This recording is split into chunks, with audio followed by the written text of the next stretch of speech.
Howdy folks, Timber Drifter here. You are in my kitchen, living room, dining room, bedroom area. The 8x8 insulated deer stand I'm currently living in while I'm constructing my cabin, which I haven't even started yet. But that sound you hear is Yukon Gold potatoes frying. They're from a local farm in the area here, and in there is some garlic and then some rosemary and cherry tomatoes from my garden.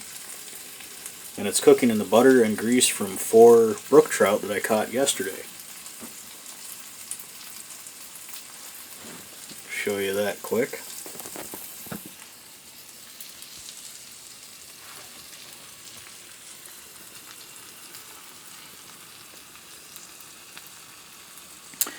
Potatoes and cherry tomatoes, and then over here we have the brook trout. You can see that these two still have the spots on them, and the wild onions. There's 2 7-inchers and 2 8-inchers there.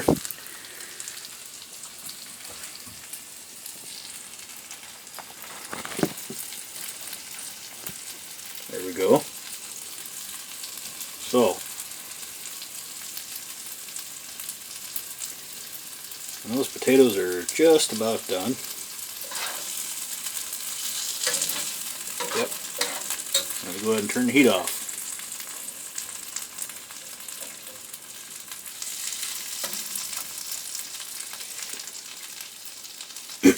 So I had the opportunity to go fishing yesterday with a couple of good friends, one of which is an old woodsman in his 60s. And I would have loved to have made some videos yesterday, but I was with 2 people who haven't agreed to be on YouTube, so I didn't.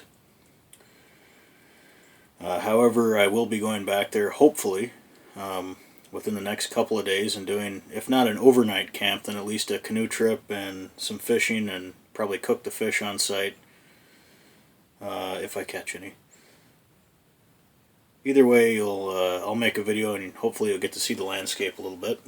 It's a really nice area.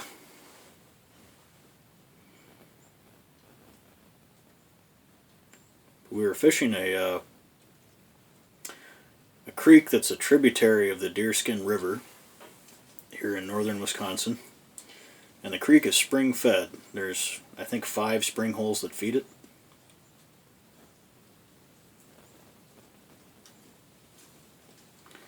And it's pretty difficult to get very far back in there. It's pretty silted in, and it narrows out a lot at a certain point. So much so that my canoe, that's, I think it's 33 inches wide, 30 inches, something like that, it's pretty much scraping brush on either side. I wasn't even using my paddle, I was just pulling myself along on alders and grass. And then it gets, pretty silty and sandy at one point, and I actually had to get out and pull the canoe for a while. There's a lot of trees down in the creek. Most of them you can go over, if you have a plastic canoe anyway, like I do. My canoe is a 12-foot Old Town Pack, which is a Royal Lux canoe and pretty durable.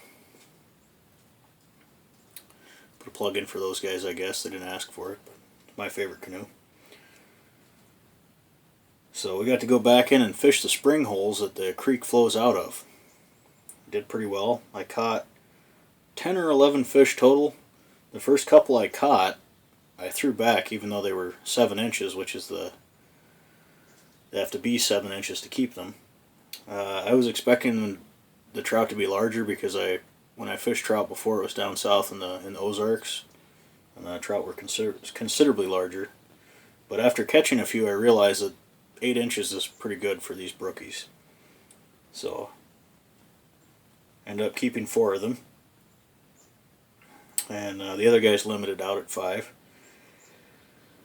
But it was just an awesome day. We did some hiking as well, and the old woodsman showed us around. He showed us an old trapper's cabin.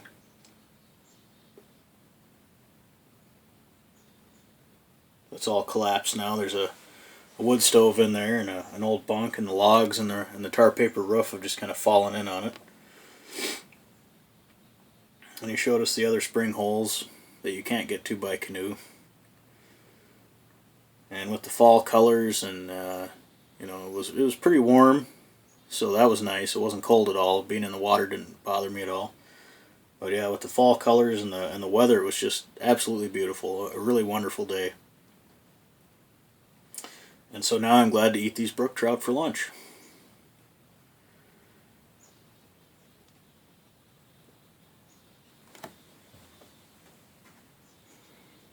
Drinking a little scotch while I was cooking here.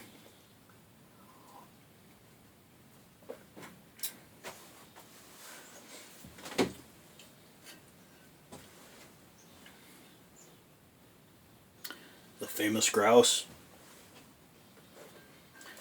It must be a blended scotch. Yeah, it's blended. Because the flavor is not real complex. It's just pleasant.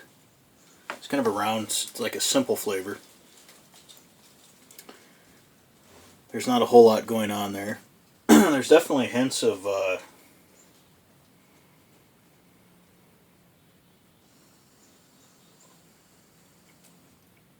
definitely just a touch of smoke, not much. But vanilla and brown sugar.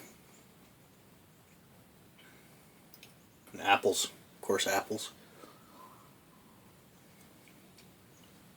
Or I like the smell of apples. It was pretty good sipping whiskey.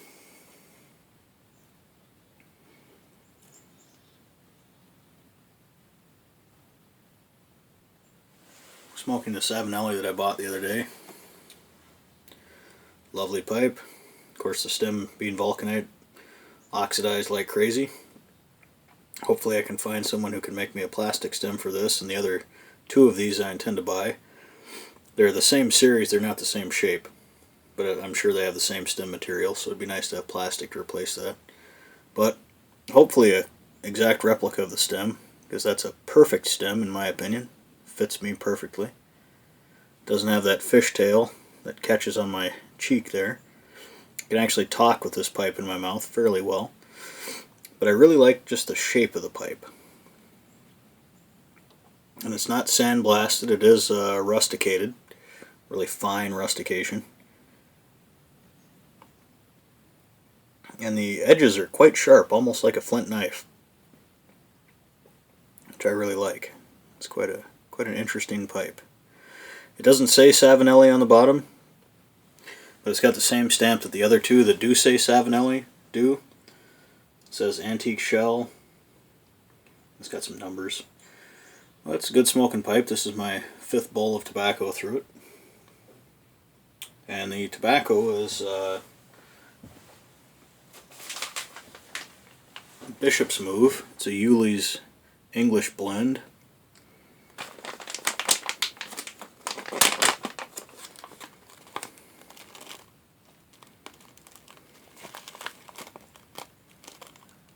Quite heavy on the Latakia.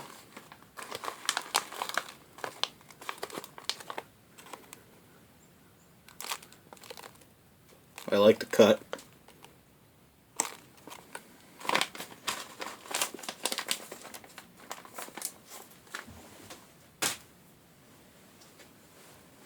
A little too heavy on the Latakia for me, but just so. I can handle it. Makes a pretty nice smoke, and like the Scotch, it's not complex, but it's good.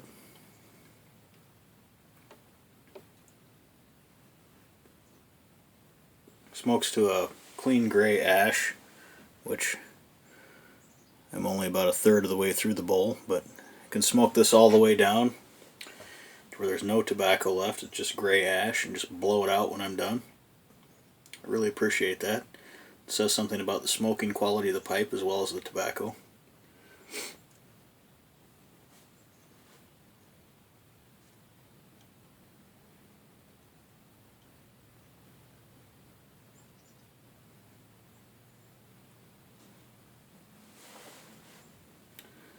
So I guess I'll tell a quick story here. So I got up at sunlight this morning and needed to leave my tree stand I'm living in, which is 10 foot off the ground on poles. It's not a tree stand, it's just a deer stand. But anyway, I was held hostage for several hours, a couple hours, by two skunks, a big one and a little one. Couldn't get out of the tower. There's a ladder leading up to it, which I don't think they can climb. The rungs are too far apart.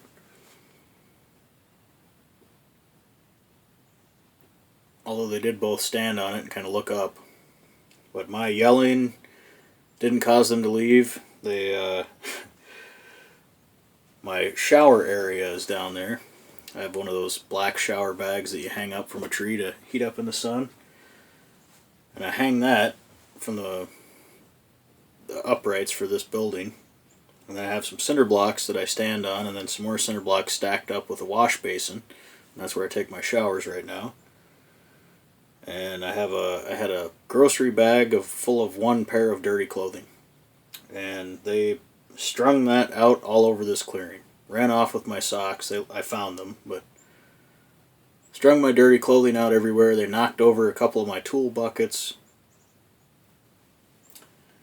Just made general nuisances of themselves. And finally I threw an empty propane canister at them, just one of the small propane canisters from the window here, and they sprayed it a little bit and they took off.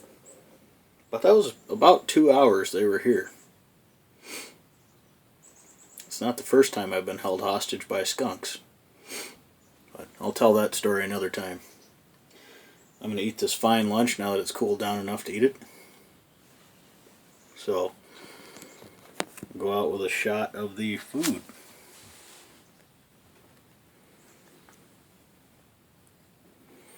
So, eat well. Take care.